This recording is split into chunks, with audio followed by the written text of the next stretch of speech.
সহজে জাকাত কিভাবে হিসাব করব। অর্ধেক তো হিসাব করেই ফেললাম, কি বলেন? এই যে লিস্ট করে করে স্বর্ণ, ক্যাশ, ডিপোজিট, সঞ্চয়পত্র, আমার শেয়ার বাজার, আমার ইনভেস্টমেন্ট, আমার ডিপোজিট, আমার এটা এটা এটা করতে করতে করতে করতে বিশাল, ধরেন একটা উদাহরণস্বরূপ বলি যে ধরেন 20 লাখ দাঁড়ালাম।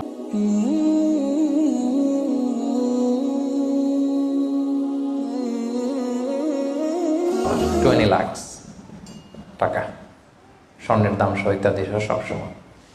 এবার হিসাবটা কিভাবে করব? হিসাবটা খুব সহজ। আমার জাকাতে বলে আছে, আমি সব হিসাব দিয়ে পাইলাম কয় লাখ টাকা? 20 লাখ।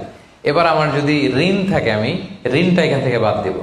আমরা শুরুতে বলছিলাম এক ধরনের ঋণ আছে একবারে দিয়ে দিতে হবে, এরকম একবারে ঋণ দেওয়ার যদি আমার কিছু থাকে ওইটা আমি বাদ দিব। ধরেন আমার একবারে ঋণ দেওয়ার আছে 5 লাখ টাকা, যেটা আমাকে একবারই পরিশোধ করতে হবে অল্প কিছুদিনের মধ্যেই, তাহলে এটা আমি বাদ দিতে পারবো। তো 5 লাখ টাকা যদি 20 লাখ টাকা থেকে বাদ দিয়ে কত থাকে? 15 লাখ। এরপর আমি বলেছিলাম যে কিস্তিতে যে ঋণগুলো থাকে সেক্ষেত্রেও আমি বাদ দিতে পারবো ম্যাক্সিমাম 1 বছর, 12 মান্থস। ধরেন যে বড় একটা কিছু আমি কিনেছি, সেখানে 12 মাসের আমার যে ঋণ, সেই ঋণ আসতেছে ধরেন যে কিস্তিতে ধরেন আরো 5 লাখ, তাহলে কত বাদ গেল? 5 5 10 লাখ, থাকলো কত? এই 10 লাখ হচ্ছে আপনার নাও জাকাতেবল অ্যাসেট।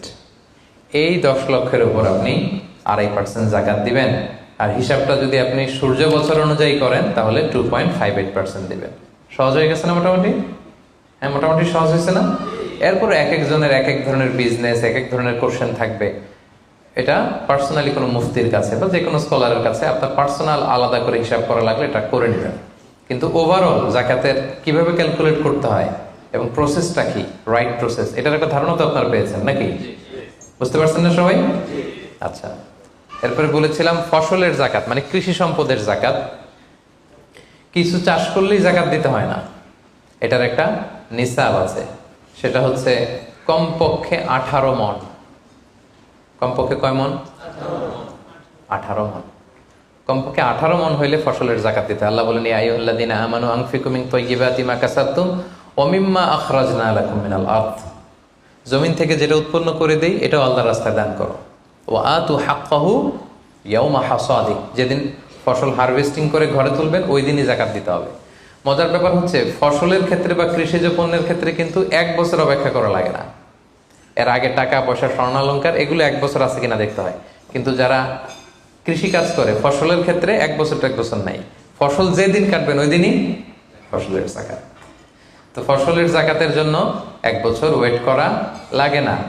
তো আপনি নিজে ধরেন ধান খাওয়ার জন্য আপনি ফসল করছেন 10 মণ, ওটার জাকাত দেওয়া লাগবে? বুঝে থাকলে উত্তর দেন। 10 মণ ধান আমি করেছি,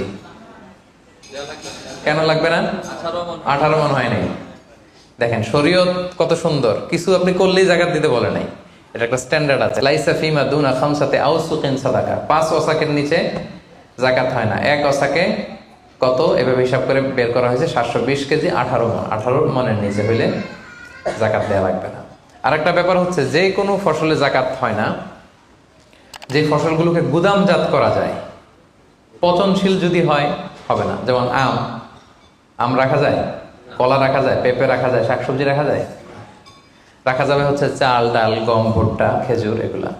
গুদামজাত যদি করা যায়, ওগুলো যদি 18 মণ হয় তাহলে আপনি জাকাত দিবেন। তো জামের চাষ যারা করে তারা কি মোটেও দিবে না জাকাতের কোনো কিছু থাকবে না? হ্যাঁ থাকবে। তাদের হচ্ছে উরুদুত যারা ব্যবসার হিসাবে ওই যে হিসাব করবে যেদিন, ওই দিন দেখবে যে আজকে আমার বিক্রি করার মতো কয় খাঁচি আম আছে, 40 খাঁচি আছে, দাম কত, ওই অন্যান্যর সাথে যুক্ত করে নেবে।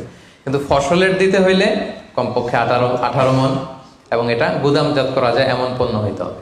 কিভাবে দিব বলেন? 18 মণের বেশি করছেন, ধরেন 100 মণ হয়েছে আপনার ধান, কিভাবে দিবেন? 2.5% দিবেন না। ফসলের জাকাতের হিসাব হচ্ছে ওশর আর নিসফে ওশর। আরবি বুঝতে যদি কষ্ট হয় সহজ করে বলি, 10% আর 5%। ফসলের জাকাত হচ্ছে ভাই 10% আর 5%। 10% আরবিতে বলে ওশর। কখন 10%? যখন এটা ইরিগেটেড ল্যান্ড হয়, আল্লাহর দেয়া বৃষ্টির পানিতে চাষ হয়ে যায়, আপনার আলাদা করে সেচ দেয়া লাগে না, আল্লাহর দেয়া বৃষ্টিতেই হয়ে যায়। এটা হচ্ছে কস্ট ফ্রি কাল্টিভেশন, আপনার খরচ টরচ নাই, আল্লাহ বৃষ্টি দিছে, ধান বুনে দিছেন, হয়ে গেছে। এটা 10% দেবেন। 100 মণ হইলে 10 মণ। আরেকটা হচ্ছে আপনার সেচ দেয়া লাগে, এটা হচ্ছে কস্ট বেসড ইরিগেট কাল্টিভেশন। আপনার সেচ দেয়া লাগে, কীটনাশক দেয়া লাগে, রাসায়নিক সার দেয়া লাগে, নিড়ানি দেয়া লাগে, এই করা লাগে সেই করা লাগে, আপনার খরচ বেশি। ওইখানে 10% না, ওখানে দেবেন কত পার্সেন্ট? 5%। 100 মন ধানে কয় মন? দেখছেন, তার মানে the more you cost the less you pay, the less you cost the more you pay. সুবহানাল্লাহ। এখন যদি বলেন হুজুর আমার তো কিছু বৃষ্টির পানিতেও হয়, আবার আমিও কিছু পানি দিই, এখন কি করবেন বলেন দেখি, কে বলতে পারে? 7.5% দিবেন? এই তো ব্যবসায়ী হইলে কি সুবিধা। তখন আপনি মাঝামাঝি দিবেন, যেহেতু বৃষ্টির পানির ফ্যাসিলিটিও আপনি পেয়েছেন, আপনারও পানি শেষ লাগছে, দুইটা যেহেতু, তাহলে 5 আর 10 এর মাঝামাঝি কত?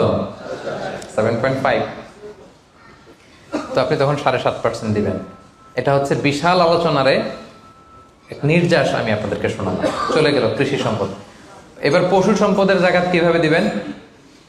পশু সম্পদের যে লিস্ট, এটা আমাদের জন্য অ্যাপ্লিকেবল না। 40টা ছাগল হলে একটা ছাগল বছর শেষে, 30টা গরু হলে বছর শেষে, 5টা উট হলে, এটা আমাদের জন্য অ্যাপ্লিকেবল না। কারণ পশু সম্পদের জাকাত যদি দিতে হয়, শর্ত হচ্ছে এটা সায়েমা হইতে হবে। সায়েমা মানে পশুগুলা বনে বাদারে যে ঘাস লতা পাতা নিজেই খেয়ে আসে, এটার কোনো খাওয়ানো টাওয়ানো লাগে না। কিন্তু আমাদের যে পোলট্রি শিল্প, আমাদের যে গরুর ফার্ম, এটাতে ফ্যানের নিচে রাখতে হয়।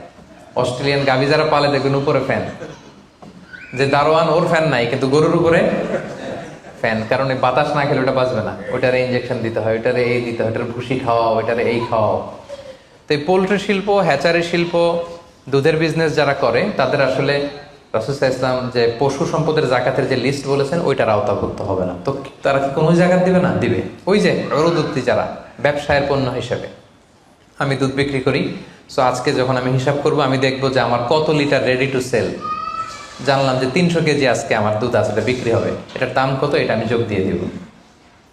জাকাতে বলে অ্যাসেট যত আছে এগুলোর সাথে যোগ দিয়ে হিসাব করবো। বুঝতে পারছেন? সহজ হয়ে গেল না?